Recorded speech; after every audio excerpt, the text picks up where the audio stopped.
영업 비밀인데 여기서 이거까지 얘기를 한 개만. 네. 한 개만. 제가 그러면은 간단하게 할 수 있는 거 한번 얘기를 해드리면 저희는 이제 문제집은 아닌데 예상 문제를 많이 줘요. 네. 예상 문제를 많이 주는데 이거 많이 주는 게 힘들어요. 왜냐하면 선생님들이 문제를 만들어내야 되잖아. 그죠? 그렇기 때문에 분명히 노력을 해야 되는 단계이긴 한데 이 문제를 많이 푸는 게 많이 그리는 거라기보다는 문제가 그거를 문해력이라 그랬잖아요. 네. 많이 풀어보면서 읽어보면서 익숙해져야 돼요. 그렇기 네. 때문에 문제를 읽을 수 있는 훈련을 해야 돼요. 그 문제를 읽을 수 있는 훈련을 하면서 거기에 밑줄도 긋고 요 개념은 이제 뭐 명칭도 저희가 뭐 이렇게 제가 표현하는 명칭은 뭐냐면 확장적 조건이구나. 이거는 고정 조건이구나. 이것은 금지 조건이구나. 이런 식으로 뭔가 내가 이 조건으로 봤을 때 내가 여기서 변별력을 만들어낼 수 있겠구나. 쉽게 확장성에서 변별력이 생기지 고정에서 변별력이 생기진 않죠. 고정은 했느냐 안 했냐를 가지고 변별력을 네. 만들어내는 것이고 네. 확장적 조건 안에서는 그 볼륨 안에서의 뭔가 아주 다양한 높낮이의 뭔가 논리들이나 아니면 창의를 가지고 평가를 받을 수가 있잖아요. 네. 그럼 내가 여기에다가 신경을 더 써야지 점수를 더 많이 받을 수 있겠구나. 네. 이런 것들을 아주 여우같이 판단하는 훈련을 많이 해야 돼요. 그러면은 네, 안녕하세요, 미일남입니다. 오늘은 이제 건대 특집으로 작년, 재작년 이렇게 거의 적중하듯이 예상 문제를 맞추신 홍대학교 랜선 이현수 원장님을 모시고 좀 건대에 대해서 얘기를 나눠보려고 합니다. 네, 먼저 소개 잠깐만 해주시겠어요? 예, 뭐 건대 적중했다고 하는데 적중했다기보다는 개념을 좀 탄탄히 이해를 하면은 문제에 대한 방향성을 좀 읽어갈 수 있다라고 생각이 드는데 그 부분을 좀 잘하고 있는 홍대 앞에 있는 홍대 앞 그린섬의 이현수 원장이라고 합니다. 네. 먼저 이제 건국대를 다루는데 이제 막 미술 시작하는 학부모님들, 학생분들이 생각하기에 좋은 학교들 있잖아요. 뭐 서울대, 국민대, 홍대 뭐 이런 학교들이 이제 미대로 유명한데 디자인을 이제 하다 보면 건대 얘기가 많이 나와요. 그래서 건대 많이 하는데 왜 건대가 유명한 거죠? 유명하다라는 표현보다는 이제 미술대학의 연고대 서열이라고 표현을 하잖아요. 뭐 네. 서울대, 연고대, 서강대, 이화여대, 뭐 이런 한양대, 성균관대 이런 식으로 서성하나 뭐 이런 식으로 쭉 인문자연계에서 일반적으로 읊어대는 네. 그런 명문대에 대한 순위랑은 조금 미대 입시의 우선순위는 좀 다르다라고도 많이 얘기를 하죠. 근데 그게 뭐 서울대, 뭐 예를 들어서 국민대, 홍익대, 그 다음에 뭐 고려대, 뭐 아니면 서울과기대 이런 학교들이 열거가 되는 과정 안에서 네. 건대라는 학교가 첫 번째는 저는 학교의 지원이 상당히 많이 이루어지고 디자인 대학 안으로서 네. 이루어지고 있다라고 생각을 하고 결국에는 인풋 아웃풋이라는 단어를 뭐 쓰기도 하죠. 그러니까 쉽게 졸업생들이 어떠한 성과를 내느냐 그리고 어떠한 사회적 어떻게 보면 위치까지 도달을 하느냐 이런 부분들의 것들이 누적이 되다 보니까 건국대학교의 어떤 인지도나 아니면 그 인지도가 어떤 인풋 아웃풋으로 이어지고 그러면서 계속 선순환되면서 좋은 자원들이 많이 유입이 되지 않나라는 생각을 감히 해봅니다. 저도 이제 얼마 전에 이제 미대 순위라고 해가지고 이제 네. 학생들 이제 미대 준비하는 학생들이 선호하는 학교들을 이제 다 조사를 해보다가 이제 인기 있는 학교들의 공통점이 디자인학과 역사가 되게 길죠. 길더라고요. 네. 거의 막 50년, 60년 이상 막 되는 것 같은데 그런 부분들도 건대에서 영향이 있죠. 네, 디자인과가 좀 오래된 학교라고 보여져요. 예예. 근데 이제 건국대를 이제 또 많이들 준비를 하긴 하는데 그래서 이 실기가 조금 다르다고 많이들 하거든요. 네. 이 실기가 다르다는 부분이 어떤 게 다른 건가요? 그러니까 실기 과목이 네. 좀 다르다라고 얘기를 많이들 얘기하는데 정확하게 얘기하면 평가의 기준이 조금 다르다라고 하는 게 정확한 표현일 것 같기는 해요. 근데 평가의 기준이 달라지려면은 결국에는 문제의 구성이 달라져야 되거든요. 근데 그 내용들을 조금 시간을 거슬려 가게 되면 기초 디자인이라는 과목을 탄생시킨 학교가 건국대학교입니다.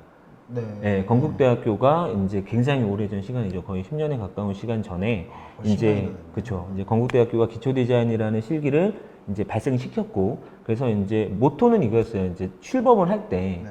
모토는 뭐냐면 이제 암기식 교육이 너무 팽배를 하다 보니까 뭐가 나와도 앵무새를 그리고 뭐가 나와도 자기가 그리고 싶은 걸 그리는 발상과 표현이나 사고의 전환에 패단을 막기 위해서 네. 더 근간적인 교육의 어떻게 보면 능력을 보기 위한 시험을 보겠다라고 해서 등장을 한 것이 기초 디자인인데 이 기초 디자인을 만들고 상당히 많은 대학들이 그 변별력을 가져갈 수 있다고 판단을 해서 시행을 했죠. 맞아요. 한 네. 1년, 2년, 3년 안에 거의 많은 학교들이 대부분의 다 채택을 그 했죠. 기초 디자인이라는 그쵸. 과목으로 시험을 봤던 것 같아요. 그렇죠. 네. 그러면 이제 점점점 입시 시장에 입시 미술 과목에 어떻게 보면 잠식, 어떻게 보면 이제 선점 이런 식으로 해 나가다가 그런 과정 안에서 이게 항상 패단이 같이 와요. 왜냐하면 발전을 합니다.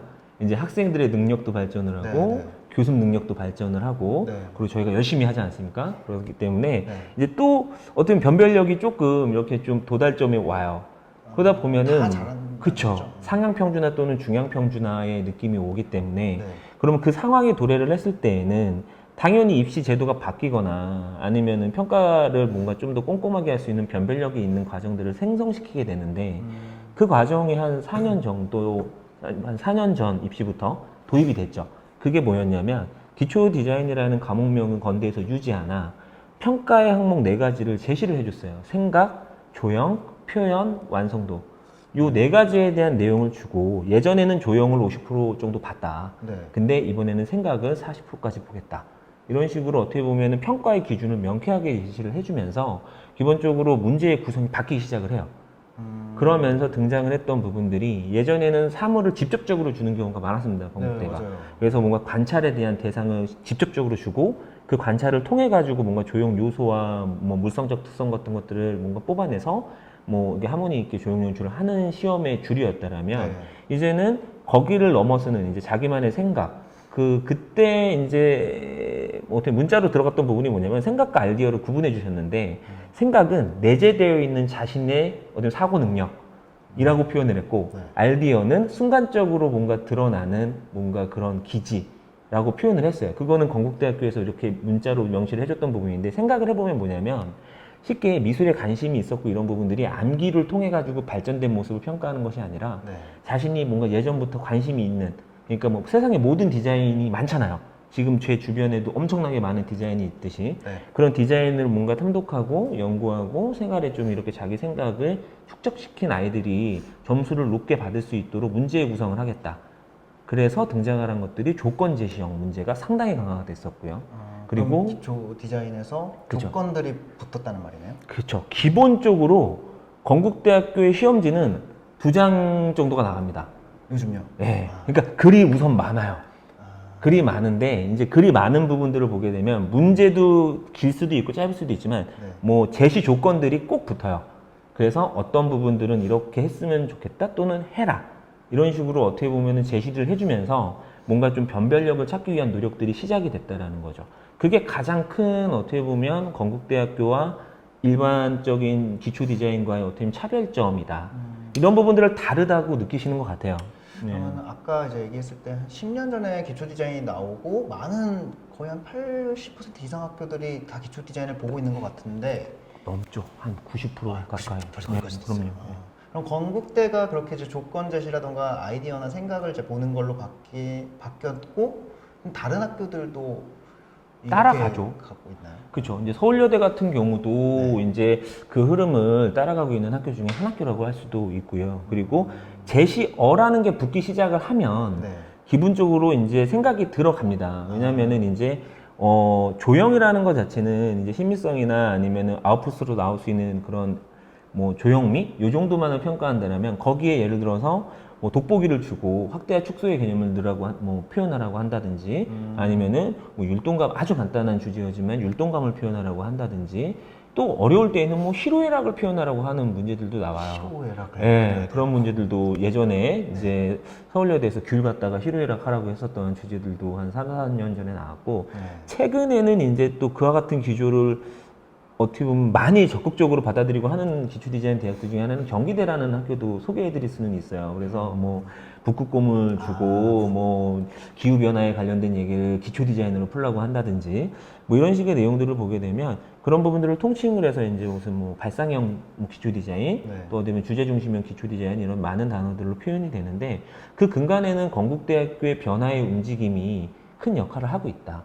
이렇게 생각하시면 될 것 같아요. 그러니까 원래 기초 디자인이라는 게 그거였잖아요. 뭐 실제 물체가 나오던가 아니면은 이제 이미지 주고 그걸로 기초 디자인 하세요라고 그죠. 이제 문제가 그 기초 디자인이라는 단어를 조금 더 풀었으면 어떤 식의 단어로 대명사격으로 나왔었냐면 조형적 특성과 물성적 특징을 파악한 후 그들을 이용하여 기초 디자인하시오 또는 연출하시오였어요. 그러니까 쉽게 조형이라는 것은 점선면 형색, 그러니까 형을 중심으로 해서 이제 색까지. 그러니까 뭐 그것이 가져갈 수 있는 뭐 고유색, 빨간색일 수도 있고 아니면 저채도일 수도 고채도일 수도 있고 그런 것들인 거고 네. 물성적인 것들은 기능까지도 가게 되죠. 예를 들어서 연필깎이가 나왔다 그러면 연필을 깎이는 깎는 거. 그런 구조적인 것들과 네. 그리고 이제 기능이라고 하면은 무언가를 이제 새롭게 만들어내는 기능이 있을 수도 있고 뭐 이런 부분들. 네. 그러니까 쉽게 얘기해서 재생의 기능이 있는 거잖아요. 네네. 이제 그런 것들이 이제 물성적 특징일 수도 있고 재질적 물성적 특징이 있잖아요. 뭐 예를 들어서 뭐 고무다 그러면은 탄성이 네. 있는 재질이 있는 거고 늘어날 수도 그렇죠. 있고. 뭐 금속이다 매트한 금속이다 그러면은 그게 뭐 차가운 느낌일 수도 있는 거고요. 그래서 그런 것들을 다 분석적으로 관찰을 해서 그거를 이제 조형미 있게 구성을 하는 문제에 그쳤다라면 이제는 거기에다가 이제 하나의 기준 또는 어떻게 보면 변별력을 줄 수 있는 주제어를 추가를 하면서 그것과 어떻게 보면 연결될 수 있는 사고를 보겠다라는 것들이 어떻게 보면 요즘의 트렌드라고 보시면 될 것 같아요. 오히려 처음 게 좀 더 쉬웠던 것 같아요. 그 쉽다기보다는 좋은 것들은 눈에 잘 익게 되잖아요. 네네. 그러면은 그것들이 합격이 잘 되는 사례들을 조금 파악을 하다 보면은 이제 재생 또는 반복되다 보니까 그러다 보면은 이제 아까 전에 말씀드렸던 평준화라는 현상이 발생을 하면서 그런 것들을 이제 조금 더 변별력 있게 변화하려고 하는 시도들인데 제가 한번 그림 한 장을 한번 보여드릴까요? 네. 제가 그림 한 장을 보여드리면 작년에 이제 나왔던 문제인데요. 네. 이게 이제 리빙 디자인학과의 주제였어요. 이게 문제가 지금 뭐였죠? 검정색 이게 실핀 이게 머리끈인데 이게 실핀이라고 하나요? 이 머리 이렇게 쬐면서. 머리 이렇게 여성분들이 하는 그런 거고 그 다음에 주제는 뭐냐면 단면이 서클인 세 종류의 제시물과 함께 세 종류를 그러니까 단면이 원인 그러니까 내가 칼로 딱 잘랐을 때 원이 될 수 있는 단면을 지니고 있는 입체 도형을 세 개의 입체 도형을 설정을 하고요. 본인 스스로가. 그럼 뭐 원기둥이나 구가 될 수도 있겠네요. 근데 조건은 이따 보시면 원기둥이나 구는 안 된다고 돼 있었어요. 그래요? 그러니까 그런 내용들이 좀 있어요. 네. 그래서 세 종류를 제시물과 함께 사용을 하는데 이게 율동감을 표현하라고 하는 내용이었어요. 네. 그러니까 장치가 여러 개가 있는 건데 조건이 항상 많이 붙는다 그랬잖아요. 네. 제가 조건을 알려드리면 원기둥하고 원뿔, 원이 아니라 원기둥하고 원뿔은 그리지 말래. 아 그거 생각했었는데. 네. 그러니까 일반적이니까 그거 외에도 엄청나게 많은 네. 파생 도형들이 있다는 거죠. 거기 안에서 생각에 대한 범위를 보려고 했던 거죠. 그리고 두 번째는 뭐냐면 이 모든 도형들은 세 개 선택되는 도형들은 재질에 대한 것들은 자유롭게 변형을 줄 수 있다라고 했어요. 그리고 이제 요 색들은 차가운 색으로만 그려라. 이런 식의 조건들이 이제 있었어요. 차가운 색은 네. 뭐죠? 차가운 색을 이제 한문으로 하면 한색, 네. 차가운 한자 써서 한색인데 네. 이제 대부분 이제 난색과 반대되는 색이죠. 그러니까 난색은 이제 뭐 스펙트럼을 보게 되면 옐로우부터 시작을 해가지고 어떻게 보면 블루, 그 레드 정도까지의 범위일 거예요. 그러면은 이제 뭐 로우엄버나 아니면 옐로우커나 이런 것들도 다 난색조에 들어가고 올리브 안에서도 어떻게 보면 올리브 그린 같은 경우는 난색조에 가까운 그린 뭐 이런 식이 되잖아요. 근데 한색이라고 했을 때는 블루와 그린을 베이스로 한 어떻게 보면 그 색상의 스펙트럼을 내용을 하는 건데 방금 전에 제가 얘기 드렸던 대로 이제 차별점에 대한 얘기를 드렸잖아요. 얘기 드린 대로 생각을 하게끔 하는 거예요. 단면이 동그라미 원인데 네. 그렇다라고 하면은 그 단면 유변에 생겨날 수 있는 아주 다양한 도형감을 표현할 수가 있잖아요. 네. 근데 이 친구를 보게 되면은 이제 뭐 깔때기와 같은 형태도 상상을 했고 장구와 같은 형태도 상상을 했고요. 네네. 그리고 구가 잘려 있는 형태도 상상을 했죠. 그래서 다양한 도형감을 보여주고 그리고 뭐 스케일감도 보여주고 이런 과정들을 보여가면서 기하에 대한 어떻게 보면 자신의 능력, 그러니까 조형 능력을 뭔가 해결하려고 했고 그리고 이제 율동감이라는 것은 조형 원리 중에 하나일 수도 있어요. 네. 율동이라는 것 자체는 이제 움직임 그리고 유려한 움직임 뭐 이런 것들을 얘기할 수도 있는데 그런 부분들은 분명히 이제 점재와 선재와 면재, 양재에 대한 형제에 대한 그런 연결성에 관련된 배치와 그것들을 어떻게 활용하느냐에 따라 가지고 율동감이 나올 수도 있고 안 나올 수도 있거든요. 근데 이 친구 같은 경우는 점의 움직임을 이 서클이라는 것에 어떻게 보면 단소와 잘 연결지어서 진행을 했었고 그리고 보면 이게 움직이는 것 같은 느낌이 드는 것 같은데. 그렇죠. 그러니까 왜 그럴까요? 반복적인 요소들을 가져가면서 기본적으로 이제 리듬과 함께 만들어지면서 시선에 대한 이동을 시키는 게 중요해요. 그러니까 고정돼 있으면 이렇게 율동의 반대는 어떻게 보면 정지. 이런 느낌이잖아요. 근데 구도 자체가 정지감이 있다거나 아니면 배열 자체가 뭐 굉장히 뭐 정적인 상태라고 하면 율동감이 나기가 힘들죠. 그렇기 때문에 시선의 방향을 자연스럽게 점이라는 소재를 이용을 해가지고 움직이면서 율동을 시켰고, 그리고 또 재밌게 해석을 한 부분은 뭐냐면 한색을 그리라고 했을 때 이 부분을, 이 그림을 보게 되면 저는 좀 특이하게 본 건 뭐냐면 채도에 대한 거예요. 그러니까 쉽게 한색이라고 생각하면 차갑다라고 하면 왠지 고채도를 많이 생각하더라고요. 네, 그럴 것 같아요. 네, 왠지 뭐 이렇게 뭐 코발트 블루라든지 네. 아니면 울트라마린 뭐 이런 식으로 뭐 굉장히 이런 색들. 그렇죠. 그런 컬러로만 쨍하게 그린 그림들이 상당히 많이 있었는데 네. 이 친구는 오히려 저채도 좀 차분하게 한 차분한 한색, 차가운 색인데도 불구하고 차분하게 들어간 색깔 아니면 이렇게 좀 강조점을 할 수 있는 채도 관계까지도 생각을 해주면서 네. 제시된 조건 안에서 컬러에 대한 스펙트럼을 굉장히 개성 있게 잘 표현을 했다라고 저는 생각이 드는 그림이거든요. 그 예. 파란 거 뒤에 있는 하늘색 같은 게 이제 그쵸. 좀 채도가 낮은 것 같아요. 저 약간 스카이블루보다도 채도가 낮은, 그러니까 화이트로 가지고 채도에 대한 것들을 잘 조절을 하면서, 그리고 보시게 되면은 이런 부분들이 약간 울어 있는 듯한 표현들이 있어요. 그래서 이런 것들이 정리감이, 살짝 이 친구의 인터뷰를 들어보게 되면 이렇게 율동감 있게 오다가 툭 부딪혀가지고 뭔가 그 상황에서 만들어지는 그런 뭐 디테일한 것들까지도 자신은 생각을 했다고 하는데 상당히 심플하게 아주 어떻게 보면 시간 제한적인 내용 안에서 뭔가 자신의 능력을 합리적으로 잘 풀어낸 그림이라고 생각해요. 여기서 얘기 드리고 싶은 부분은 뭐냐면 건국대학교의 문제의 중심들을 보게 되면은 이게 꼭 그렇다 말씀드릴 수는 없지만 표현에 대한 것들도 조금은 다른 학교가 다를 수 있어요. 표현이라면은 똑같은 걸 A라는 거를 건국대에서도 하고 뭐 다른 학교에서 했을 때 표현이 다르게 될 수도 있다는 거예요. 그런 개념일 수도 있는데 네. 더 어떻게 보면 선행되는 개념이라고 생각을 하면 뭐냐면 표현이라는 것 자체가 이제 뭐 하나의 사물을 똑같이 그려내거나 잘 그려내는 것도 표현이에요. 네. 그러니까 하나의 사물이 만약에 뭐 예를 들어 가지고 뭐 주사위 하나가 있다. 그럼 그 주사위 하나를 굉장히 잘 그려내는 것도 표현력이 우수할 수 있지만 이거는 이제 주제어라는 게 있고 그런 부분들을 어떻게 보면 전체적으로 배치를 하고 그런 부분들에 대한 것들을 뭔가 연출을 통해서 이미지를 전달해내는 것들이 표현의 큰 범주일 수 있거든요. 근데 건국대학교 같은 경우는 그 개념을 조금 더 많이 보는 것 같아요. 그러다 보니까 기하도용을 상당히 많이 출제를 하고 있고, 그러니까 더 표현에 좀 이렇게 구조가 아주 복잡하면서 뭔가 그런 개체 표현 쪽으로 뭔가 쏠릴 수 있는 성향의 변별력보다는 굉장히 근간의 조형 요소나 생각에 대한 요소를 볼 수 있는 요소들을 상당히 많이 출제를 하고 있는 것도 건국제대의 특징인데, 제가 이렇게 감히 말씀드릴 수 없는 이유는 뭐냐면 위상 디자인학과 같은 경우는 소재가 상당히 난이도가 있는 것들이 나오는 적이 많아요. 무슨 밀로의 비너스도 나왔었고, 그리고 그것도 전신상이 나왔어요. 그러니까 이게 우리만 생각하는 이렇게 두 상이나 이렇게 흉상이 나오지 않고 그냥 머리부터 그냥 발끝까지 나오는 전신상이 나왔었고, 그리고 뭐 실타래가 하나 나왔더라도 상당히 어떻게 보면 쪼까에도 나왔던 적도 있고, 뭐 상당히 어떻게 보면 좀 구조적이고 그리 까다로운 그쵸, 소재들이 패션 디자인학과에서는 종종 출제가 되고 있어요. 과마다도 좀 특징이 다르다는 말씀이시죠?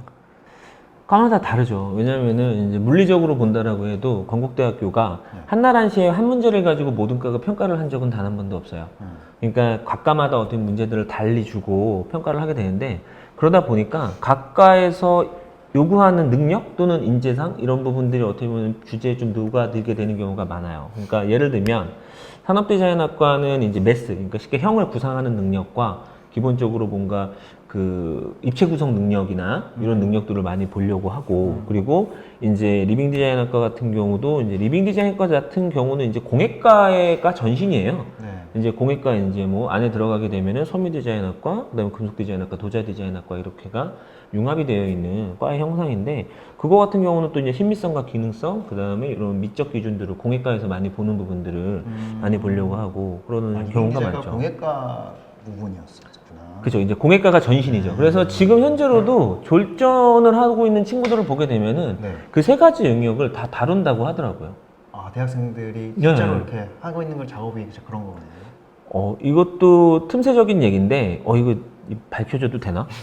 그러니까 건국대학교를 잘 보내고 싶고 저희도, 그리고 이제 아이들에게 더 좋은 양질의 교육을 하기 위해서는 대학교 교육을 신경을 써요. 저희는 그러니까 대학교에서 1학년 때 기초 수업이나 네. 그리고 그 과에서 요구하는 그런 내용들이 무엇인지를 파악을 하면 뭐 특히나 건국대 같은 경우는 각과의 특징이 있는 주제들이 나온다고 얘기를 드렸잖아요. 그렇기 네. 때문에 그거를 분석하고 그 내용들을 어떻게 보면 기반으로 해서 같이 저는 게임을 한다라고 많이 표현을 하는데 요 정도 개념이면은 여기에서 한번 물어보지 않을까?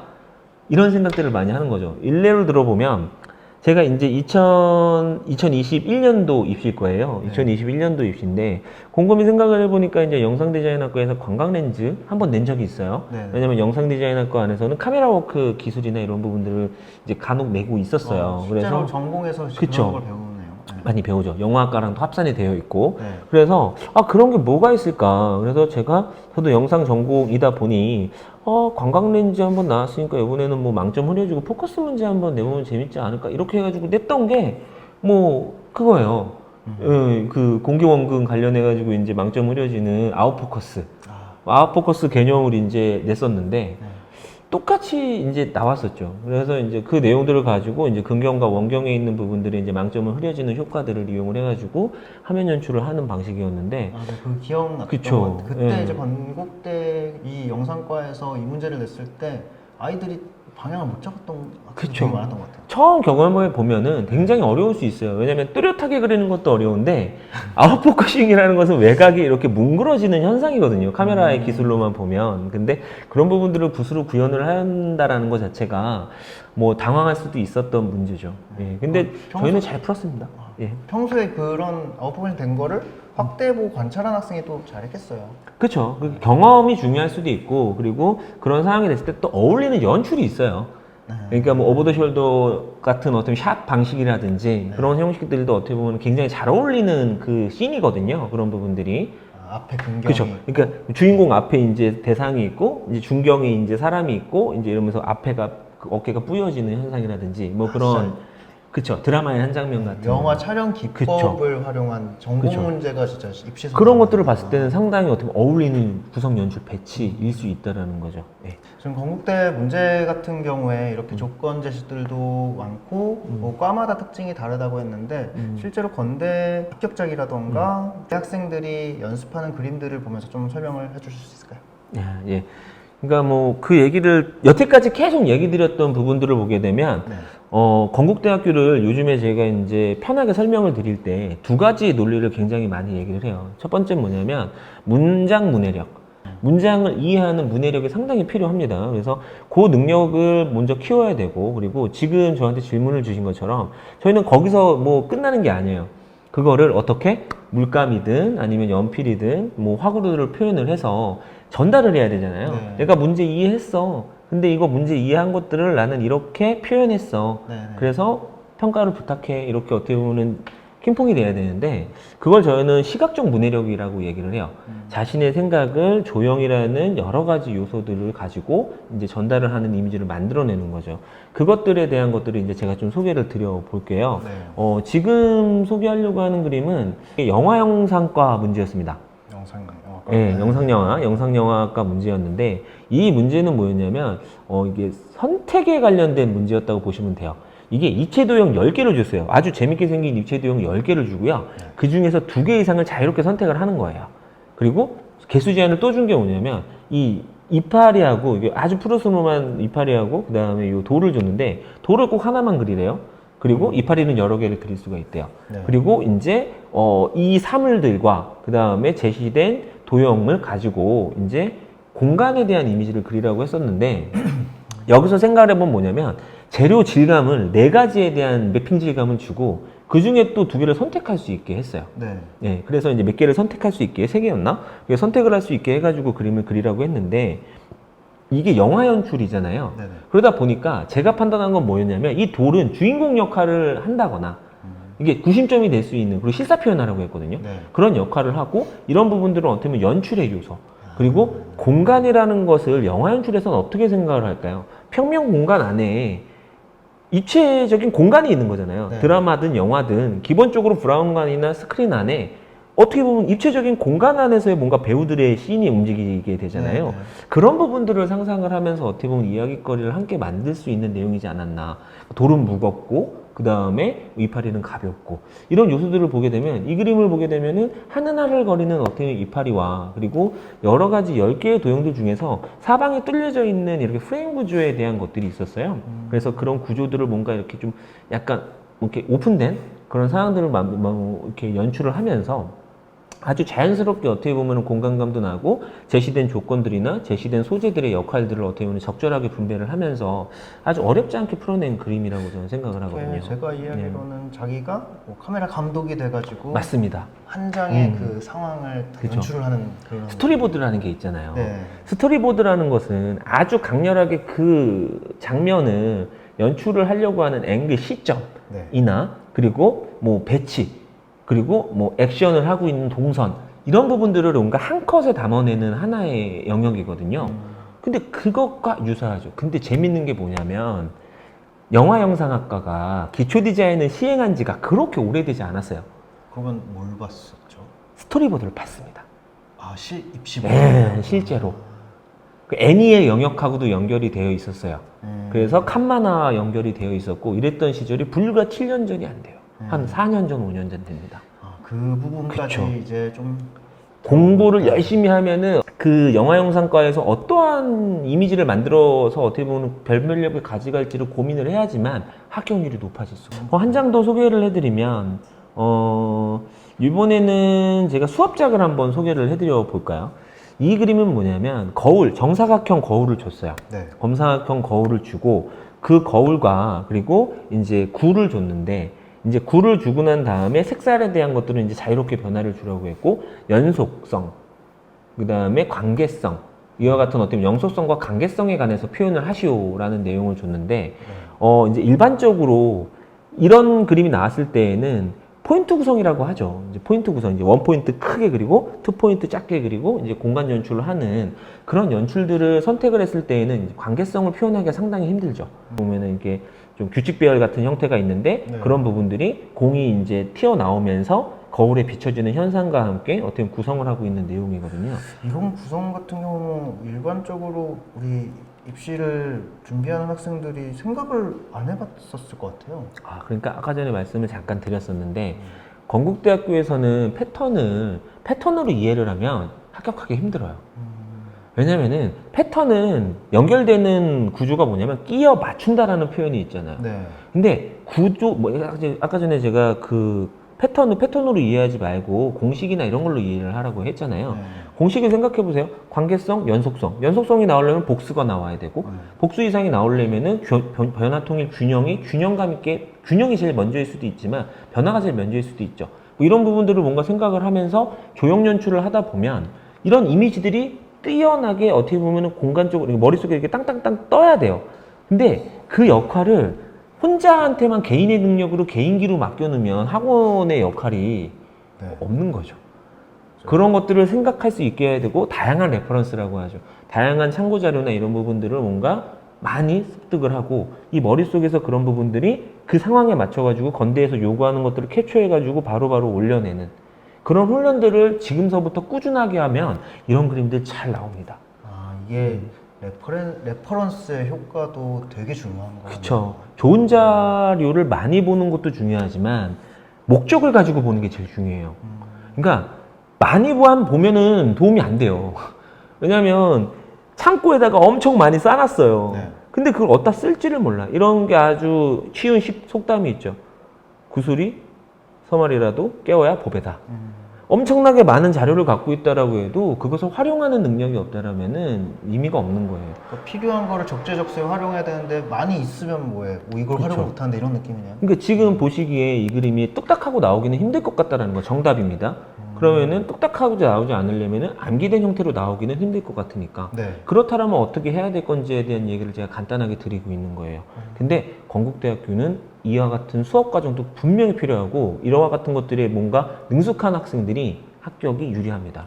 그러면은 어떻게 보면은 계속 뭐 보통 우리가 많이 봤던 뭐 앞에 있고 중경 있고 네. A, B, C 뭐 이런 구성만을 연습하면은 절대 안 되겠네요. 그쵸. 그게 나쁘다는 게 아니에요. 네. 방금 전에 얘기 드렸던 그 영상영화학과에서는 오버 더 숄더가 그런 느낌이거든요. 근경이 있고 중경이 있고 이게 3포인트 구도예요. 네네. 그게 더 어울릴 수 있는 그림이 있는 거지. 그것이 나쁜 게 아닙니다. 그러니까 학생이 그거에 맞는지 안 맞는지 판단을 할 수 있어야 되는 거예요. 그쵸. 정확하게 파악을 하신 거고, 그 기준으로 암기를 했느냐, 응용을 했느냐를 구분지어요.